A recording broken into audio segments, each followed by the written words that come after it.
আচ্ছা কনসে আল্লাহ বড় না মানুষ বড়? ধরো গাদা, তুই কার হাতে কার জোড়া দেশ? কুড়াই আল্লাহ আর কুড়াই মানুষ। যেটা কবার কইছে ওইটা কন। আল্লাহ বড় না মানুষ বড়? আল্লাহই তো বড়। আল্লাহ বড়, তাহলে আল্লাহর কথা না হইনা মানুষের কথা শুনেন কে? কি কইতাছস?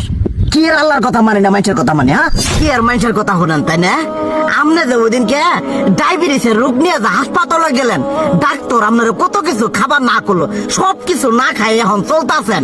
তাহলে আল্লাহ যে আপনারে কইছে যে হারাম খাবার না, সুদ খাবার না, কই আপনি তো কাম কাজ বাদ দিয়ে এলাকার মধ্যে টাকা পয়সা না গায়ে খালি ওইলে দিয়েই খান, নিজেরা টিয়াও হালাল ভাবে কামাই করেন না, ওই সুদ তো না কয়টা টিয়া করে লাভ আহে ওইলে দিয়ে দিয়ে চলেন আর পেটা বড় বানাইছেন।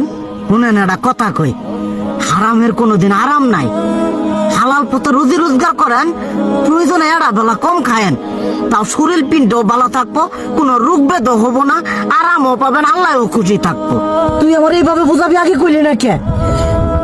আসলে এই বিষয়টা তো আমি কখনো মাথায় এইভাবে নিইনি যে আমাদের কখনো ডাক্তার নিষেধ করলে ঠিকই আমরা নিষেধ মানি, কিন্তু উপর আলাদা কত কিছু নিষেধ করে দিয়ে সেটা মানি না।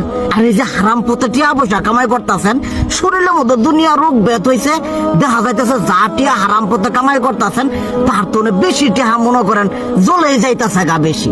আজকের পর থেকে আমি আর এই হারাম সুদ খামো না, আমি হালাল পথে চলবো, হালাল টাকা পয়সা ইনকাম করবো। এতে করে যদি একবেলা কমও খাইতে হয় তবুও খামো, তবু আমি আর এই হারাম পথে চলবো না। আচ্ছা ঠিক আছে।